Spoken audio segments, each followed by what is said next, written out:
अवघ्या देशाला जलसंधारणाचे धडे देणारं राज्य म्हणजे महाराष्ट्र, पण तरीसुद्धा महाराष्ट्राला जलसंधारणाचं वेगळं बजेट नाही आहे.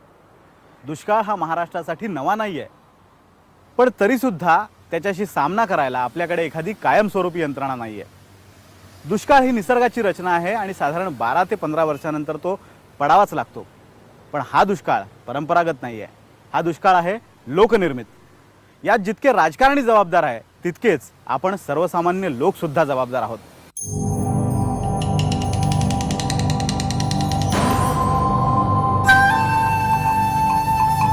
महाराष्ट्रातल्या 15 जिल्ह्यांना यंदा दुष्काळाचा फटका बसलाय. हा दुष्काळ पाणी टंचाईच्या पलीकडे गेलाय. माणसांच्या आणि गावांच्या कहाण्या हेच सांगतायत. पण या गावांमध्ये एका गावाची दुष्काळ कथा वेगळीच आहे. अंधश्रद्धेपोटी हे गाव दुष्काळग्रस्त झालंय. यावर पटकन विश्वास बसणार नाही, पण हे खरं आहे. आटपाडीपासून 31 किलोमीटर अंतरावर असलेलं माडगुळे हे गाव. या गावची एक वेगळी ओळख सांगायची तर गदी माडगुळकर आणि व्यंकटेश माडगुळकरांचं हे गाव. एकेकाळी बारमाही पाणी असणाऱ्या तळ्याकाठी हे गाव वसलेलं होतं. पण गावच्या खंडोबाचे वाघे असलेल्या वाघमाऱ्यांच्या एका पूर्वजाला साधारण 100-1 वर्षांपूर्वी खंडोबाने दृष्टांत दिला की या तळ्याशेजारी मी गाव वसू देणार नाही, गाव इथून हलवा. गाव इकडं आल्यानंतर तर आता सगळं घरं पाक सगळे सपडासप होऊन तर काय शिल्लक राहिलेलं नाही.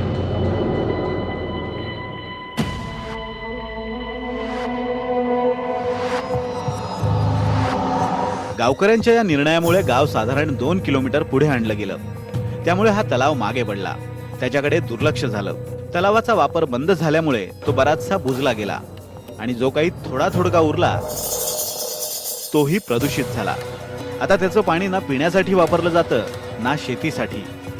गावात आता टँकरने पाणी पुरवठा होतो. असं म्हटलं जातं की यंदाचा दुष्काळ हा निसर्ग निर्मित नसून तो मानव निर्मित आहे. लोक मग ते कोणी असोत, सर्वसामान्य लोक असोत किंवा राजकारणी, यांच्या चुकांमुळेच या दुष्काळाची दाहकता जी आहे ती अधिक तीव्रतेने जाणवते, असं मत तज्ज्ञ व्यक्त करतायत. आणि माडगुळे गावची कथा जर ऐकली तर हीच बाब अधोरेखित होते. पुरातन काळापासून पाण्याच्या आसपास मानवी वस्ती बहरली. माडगुळेच्या गावकऱ्यांना नेमका याचाच विसर पडल्यामुळे त्यांना भीषण पाणी टंचाईचा सामना करावा लागतोय. गावातल्या महिलांना पाण्यासाठी मैलोन मैल पायपीट करावी लागते. अंधश्रद्धेला बळी पडलेल्या माणसाला त्याची किंमत चुकवावीच लागते. पाणी साठवायचं आणि टिकवायचं कसं याचं परंपरागत ज्ञान आपल्याकडे होतं, तेही आपण विसरलो. घरात पाणी आयतं मिळू लागलं आणि आड, विहिरी, पाणवठे यांच्याकडे दुर्लक्ष झालं. दरम्यानच्या काळात लोकांनी अक्षम्य हेळसांड या स्त्रोतांची केली आणि सत्यनारायणच्या खांबापासून सगळं काय विहिरीत फेकून, नाळांमध्ये फेकून ते निकामी करून टाकले, ते बुजून गेल्या. 2009-2010 सालच्या आर्थिक पाहणी अहवालानुसार महाराष्ट्रात एकूण 40,50,000 हेक्टर इतकं क्षेत्र सिंचनाखाली होतं आणि त्यापैकी निम्म्याहून जास्त म्हणजे जवळपास 21,59,000 हेक्टर इतक्या जमिनीवरचं सिंचन हे फक्त विहिरींवर अवलंबून आहे. त्यामुळे आड विहिरी जपण्याची गरज व्यक्त होते. एकीकडे विहिरींकडे दुर्लक्ष होत असतानाच आणखी एका मोठ्या पाण्याच्या स्रोताकडे दुर्लक्ष होतंय, नद्या. पूर्वी नदीची असणारी नैसर्गिक रचना उद्ध्वस्त केली जाते. नद्यांची पात्र खरवडली जात आहेत. पाणी टंचाईच्या अनेक कारणांपैकी एक प्रमुख कारण म्हणजे नदीतून होणारा बेसुमार वाळू उपसा. आपण बघतोय की महाराष्ट्रातल्या अनेक नद्या वाळू माफियांनी पोखरून काढलेल्या आहेत. मी आता सातारा जिल्ह्यातल्या खटाव तालुक्यातल्या या येरळा नदीच्या पात्रात उभा आहे. आपण बघतोय की पात्रात ठिकठिकाणी खड्डे पडलेत. हे जे टायरचे निशाण आपल्याला दिसत आहेत हे वाळू माफियांच्या ट्रकच्या टायरचे निशाण आहेत आणि इथून या खड्ड्यातून रात्रीच्या सुमारास बेसुमार वाळू उपसा होत असतो. आपल्याला माहिती आहे की राज्य शासनाने वाळू उपशावर एक बंदी लादलेली आहे. ग्रामसभेच्या लिलावाशिवाय वाळू उपसा करता येत नाही. शासनाचं जे धोरण आहे, या चुकलेल्या धोरणाचा फटका जो आहे तो या नद्यांना बसलेला आहे आणि ठिकठिकाणची पात्र अशा रीतीने कोरडी झालेली आपल्याला पाहायला मिळत आहेत.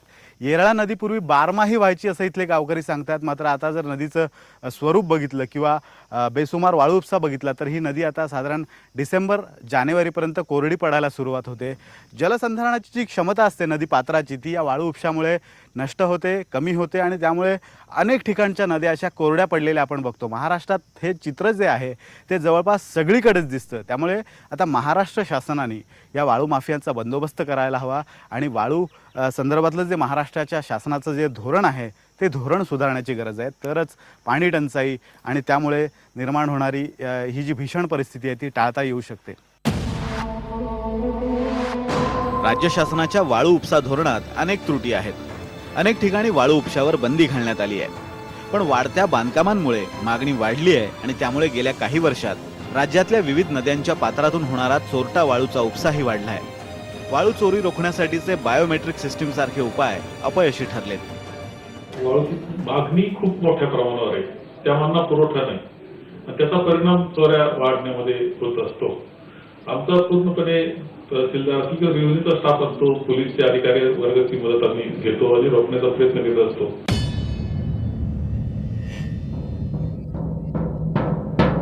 वाळू माफियांप्रमाणेच आणखी एक घटक पाणी टंचाईला कारणीभूत ठरतोय, तो म्हणजे टँकर माफिया. टँकर माफियांकडून मिळेल त्या मार्गाने पाणी उपसलं जात आहे. मिळेल त्या मार्गाने पाणी भूपृष्ठावर आणलं जात आहे. नुसतेच टँकर माफिया नव्हेत तर बोअरवेलच्या माध्यमातून अनिर्बंध पाणी उपसा सुरू आहे. पण भूजल पातळी वाढवण्यासाठी मात्र काहीच प्रयत्न होत नाहीत. ज्या बोअरवेलला पाणी नव्हतं 3-3 वर्ष, त्या बोअरवेलला जेव्हा आपण गच्चीवर पडणाऱ्या पाण्याने रिचार्ज केलं तेव्हा 3-1 वर्षामध्ये त्याचं यील्ड परत सुरू झालं.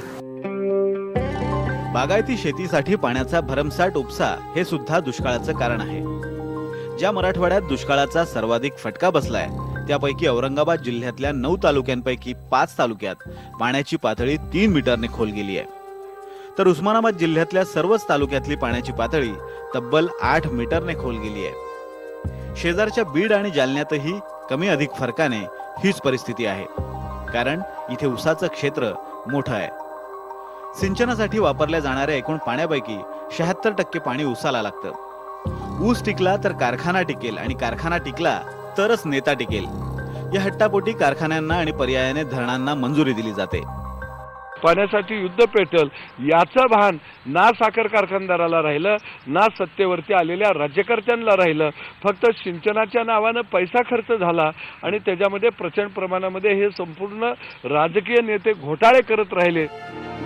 कापसासारख्या नगदी पिकात संशोधन होतं, पण ज्वारीसारख्या गरजेच्या पिकात संशोधन होत नाही. परिणामी उत्पादनात वाढ होत नाही. त्यामुळे शेतकरी अशा पिकाकडे पाठ फिरवतो आणि नगदी पिकाकडे वळतो. आता वैयक्तिक पातळीवर पीक नियोजन पूर्वीसारखं होत नाही. त्यामुळेच अन्न सुरक्षा सुद्धा पूर्वीसारखी राहिली नाही. कडबा पेंड यांचं नियोजन केलं जात नाही आणि त्यामुळेच आता आपल्या जनावरांवर ऊसाचे वाडे खायची वेळ आली आहे.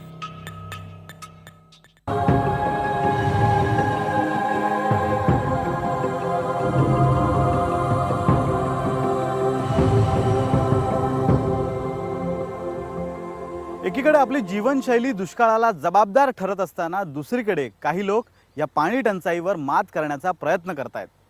या कथा आहेत अशा लोकांच्या जे दुष्काळाशी झगडतायत, पाणी टंचाईशी लढतायत आणि वेगवेगळ्या युक्त्या करतायत.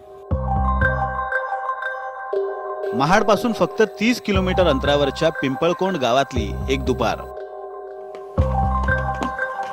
नामदेव जाधव आणि त्यांचे सहकारी गावच्या देवळात भर दुपारी विचार विनिमय करतायत. गावाच्या पाचवीला पुजलेला दुष्काळ हटवण्यासाठी चर्चा केली जाते. शिमग्यापासून म्हणजे फाल्गुन महिन्यापासून आम्हाला हे पाणी टंचाई भरपूर. ही समस्या सोडवण्यासाठी एक योजना तयार झाली.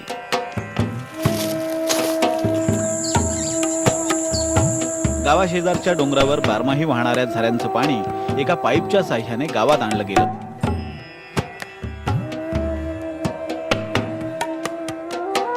टाक्यांमध्ये पुरेसं पाणी साठलं की गावातला एक जण गावातल्या देवळात येऊन एका विशिष्ट पद्धतीने घंटा वाजवतो.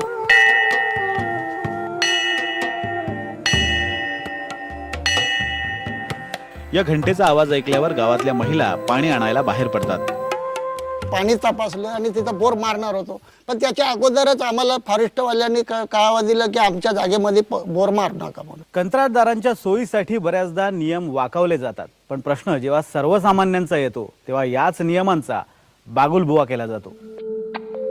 थोडीशी शासकीय तरतूद इथे झाली तर या आणि आसपासच्या भागातल्या पाण्याचं दुर्भिक्ष कायमचं संपेल, पण तशी तरतूद इथे होणार नाही, कारण एखाद्या बड्या कंत्राटदाराच्या ते हिताचं नाही, कारण कंत्राटदारांच्या इशाऱ्यावरच राजकारण चालतं. ज्यांच्या हाती नियोजन आहे त्यांनाच वाटत नाही की हा प्रश्न आहे, आणि सत्ताधाऱ्यांना जर हा प्रश्नच समजत नसेल तर त्यांच्याकडून उत्तराची काय अपेक्षा करणार. त्यामुळे आपणच आता व्यक्तिगत पातळीवर किंवा गाव पातळीवर हा प्रश्न सोडवला पाहिजे, जसा डॉक्टर अविनाश पोळ यांनी सोडवण्याचा प्रयत्न केला. सातारा शहरात प्रवेश करताच लक्ष वेधून घेतो तो हा स्वच्छ आणि सुंदर असा गोडोली तलाव. पण हा तलाव फक्त 6 महिन्यांपूर्वी असा होता, झाडी झुडपांनी वेढलेला एक उकिरडा. त्याचा कायापालट करण्यात पुढाकार घेतला तो साताऱ्यातले प्रसिद्ध डेंटिस्ट डॉक्टर अविनाश पोळ यांनी.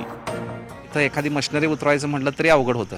अशा पार्श्वभूमीवर मग जिल्हाधिकाऱ्यांना आम्ही श्रमदानातनं आम्ही हे सगळं साफसफाई करू असे मागणी केल्यानंतर जिल्हाधिकाऱ्यांना सुद्धा खूप आनंद झाला. लोकांचा उत्स्फूर्त सहभाग पाहून मग स्थानिक लोकप्रतिनिधींनी सुद्धा आपला विकास निधी या प्रकल्पासाठी वळवला. या तलावामुळे भूजल पातळी वाढल्यामुळे आसपासच्या विहिरींना त्याचा फायदा होईल. फक्त हा तलावच नाही तर डॉक्टर पोळ यांनी सातारा जवळच्या धावडशीमध्ये सुद्धा एक चमत्कार घडवून दाखवलाय. धावडशीचे पोलीस पाटील ज्योतिराम पवार आणि धावडशी ग्रामस्थांनी डॉक्टर अविनाश पोळ यांच्या सल्ल्याने एक विहीर जोड प्रकल्प राबवलाय.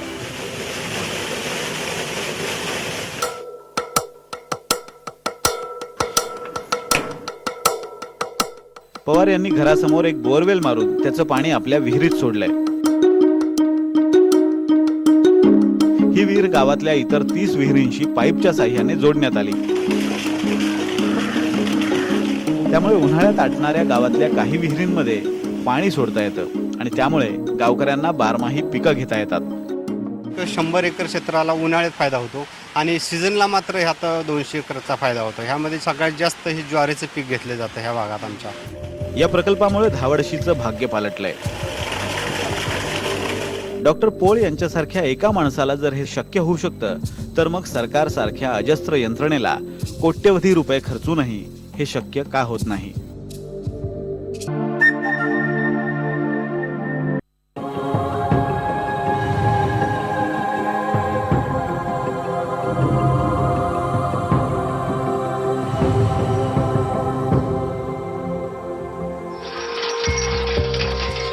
यंदाच्या या लोकनिर्मित दुष्काळाला आणखी एक घटक जबाबदार आहे आणि तो म्हणजे भ्रष्टाचारी राजकारणी.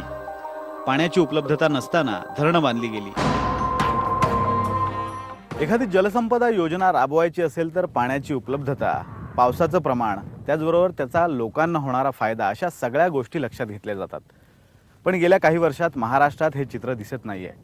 सध्या पाहिली जाते ती फक्त कंत्राटदाराची सोय. आणि हीच बाब दाखवण्यासाठी आपण सातारा जिल्ह्यातल्या माण तालुक्यातल्या आंधळी या धरणावर आलोय. तुम्हाला मी या सगळ्या धरणाची एक सुरस आणि चमत्कारिक अशी कथा दाखवतो.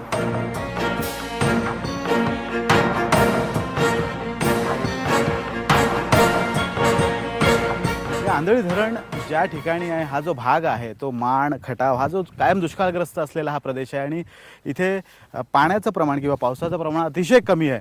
त्यामुळे इथे मोठी धरणं बांधण्यात कोणताही हशील नव्हता, तरीसुद्धा हे धरण बांधण्यात आलं. आणि त्याच्या मागची जी कारणं सांगितली जात आहेत ती इथूनच जवळ असलेली खटावमधली जेहे काठापूर या योजनेतनं लिफ्ट इरिगेशनने पाणी आणून हे आंधळी धरणात सोडण्यात येणार होतं. आणि आंधळी धरणातनं हे जे पाणी आहे ते खाली माण खटावसारख्या या तालुक्यांना जाणार होतं. कॅनॉल्सचं जाळंसुद्धा इथे उभारण्यात आलं आहे. पण आता जिहे कठापूर ही जी योजना आहे ती योजना आता रखडलेली आहे. गेली अनेक वर्ष ती योजना रखडली.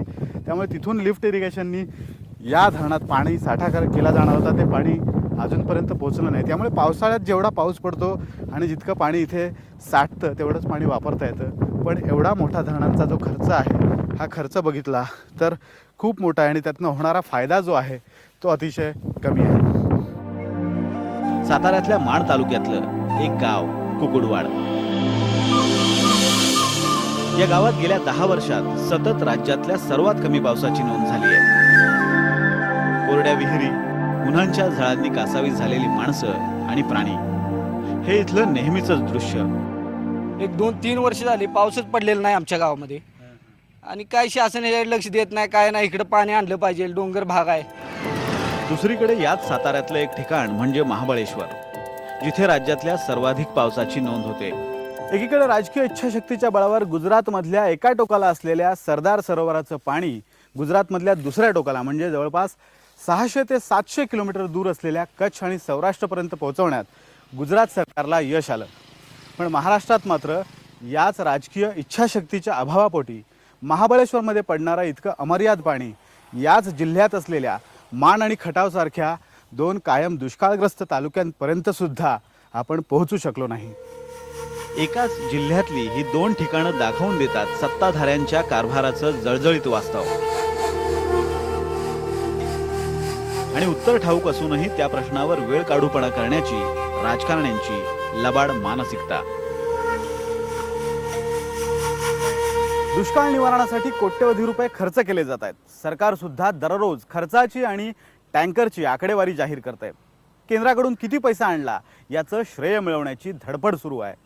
पण पैसा हा दुष्काळावरचा उपाय नाही आहे. पूर्वी पाण्याची उपलब्धता बघून प्रोजेक्ट्स आखले जायचे, पण आता कंत्राटदारांची सोय पाहिली जाते. त्यामुळे गरज आहे ती मानसिकता बदलण्याची.